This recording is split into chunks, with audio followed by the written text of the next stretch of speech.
میرے دوستوں، میں یہاں ایک جملہ کہتا ہوں، بعض لوگ اس غلطی میں مبتلا ہیں کہ اللہ کے رسول کے زمانے میں تراویح 8 رکعت تھی اور حضرت عمر نے اپنے زمانے میں اس کو 20 کر دیا۔ ایسی کوئی بات نہیں ہے۔ اللہ کے رسول کے زمانے میں بھی 20 تھی، حضرت عمر نے بھی 20 ہی جاری رکھی۔ تو پھر حضرت عمر کا نام لیا کیوں جاتا ہے؟ اس کی ایک وجہ ہے۔ وجہ کیا ہے؟ حضور پاک علیہ السلام نے 3 دن تراویح کی جماعت کرائی، 3 راتیں۔ چوتھے دن حضور پاک علیہ السلام جماعت کرانے نہیں آئے تو صحابہ کرام بہت پریشان ہوئے کہ آج اللہ کے رسول نہیں آئے۔ وہ اپنے نوافل پڑھتے رہے۔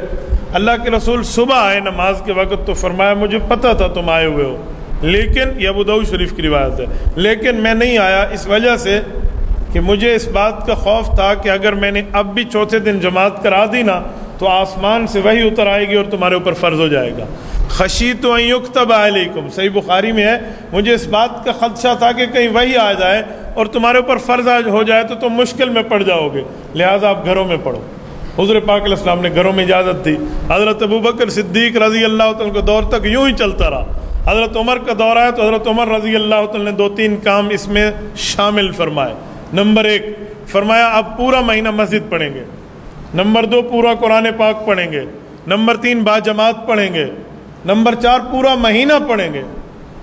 صحابہ کرام نے کہا امیر المؤمنین یہ کیسی بات ہے؟ حضور علیہ السلام نے تو گھر میں پڑھنے کی اجازت دی اور آپ پورا مہینہ مسجد کی جماعت کے پابند بنا رہے ہیں، وجہ؟ حضرت عمر نے فرمایا جب حضور پاک نے گھر میں پڑھنے کی اجازت دی تھی میں بھی تمہارے ساتھ شامل تھا یا نہیں تھا؟ کہ جی آپ بھی شامل تھے۔ تو کہا اللہ کے رسول نے کیا فرمایا تھا گھر جاتے وقت؟ کہ حضور پاک نے فرمایا تھا کہیں تمہارے اوپر فرض نہ ہو جائے، لہٰذا بہتر ہے کہ گھر میں جا کر پڑھو، وہی اترے گی تمہارے اوپر فرض ہو جائے گی۔ تو کہا ٹھیک ہے۔ اب حضور پاک چلے گئے دنیا سے، پردہ فرما گئے، جی پردہ فرما گئے، وہی ختم ہو گئی، جی وہی ختم ہو گئی۔ کہا اب وہی اتر سکتی ہے؟ کہا جی نہیں اتر سکتی۔ کہا یہی تو میری دلیل ہے کہ حضور پاک نے اشارہ دیا تھا جب تک میں موجود ہوں اور وہی اتر رہی ہے گھروں میں پڑھو، میں دنیا سے چلا جاؤں وہی ختم ہو جائے گی اور ختم نبوت ہوگی تو وہی اترے گی نہیں، پھر مسجد پڑھتے رہنا۔ کہ یہ حضور پاک کا اشارہ تھا۔ صحابہ نے کہا واہ کمال امیر المؤمنین، جہاں آپ کا دماغ پہنچا ہماری سوچ وہاں نہ پہنچ سکی۔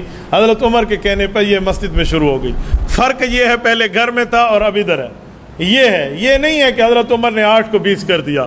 بابا حضرت عمر شریعت ساز نہیں ہے، شریعت پہ عامل ہے، شریعت بنانے والا نہیں ہے، شریعت پہ عمل کرنے والا ہے۔ وہ رکعتوں کو بڑھائے اور گھٹائے کیوں؟ ہمارے یہاں 2 غلط فہمیاں بہت زیادہ چلتی ہیں۔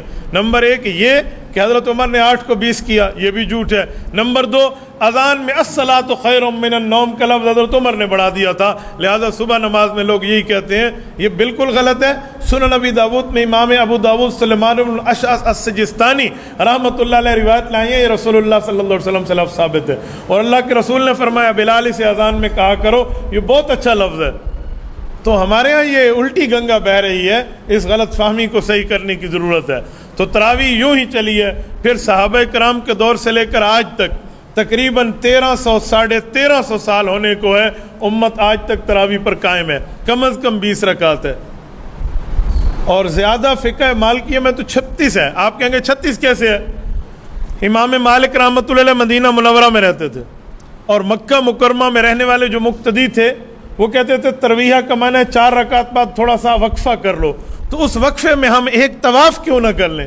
وہ ایک طواف کر لیتے، پھر اگلی 4 رکعت، پھر 4 رکعت پوری ہوتی، پھر ایک طواف کر لیتے، پھر اگلی 4 رکعت۔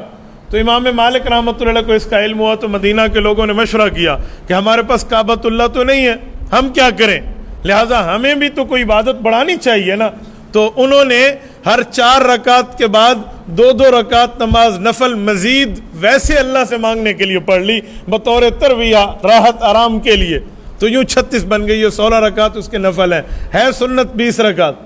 تو یہ تو اس کا مطلب کہ ہمارے بزرگ اور ہمارے اکابر اور دین والے شریعت میں رمضان کے اندر عبادت کو زیادہ کرنا چاہتے ہیں اور ہم عبادت کو گھٹانا چاہتے ہیں۔ آپ مجھے ایک عبادت دکھائیں جو رمضان میں اللہ نے گھٹا دی ہو، عام دنوں سے گھٹا دی ہو، آپ دکھا دیں، بلکہ عام دنوں سے بڑھی ہوئی تو آپ دکھائیں گے۔ ہاں کھانا پینا اللہ نے گھٹا دیا، بھی آپ نے دن میں نہیں کھانا، کھانے پینے ہم نے بڑھا دیے ہیں اور عبادتیں ہم نے گھٹا دی ہیں، تو ہم اللہ رب العزت کی منشا پہ تو نہیں چل رہے۔ اچھا 20 رکعت تراویح جو ہے اس کا بہت بڑا اجر بھی ہے، اس میں 40 مرتبہ اللہ پاک کو بندے کا وہ قرب ملتا ہے جو عام دنوں میں نہیں ملتا۔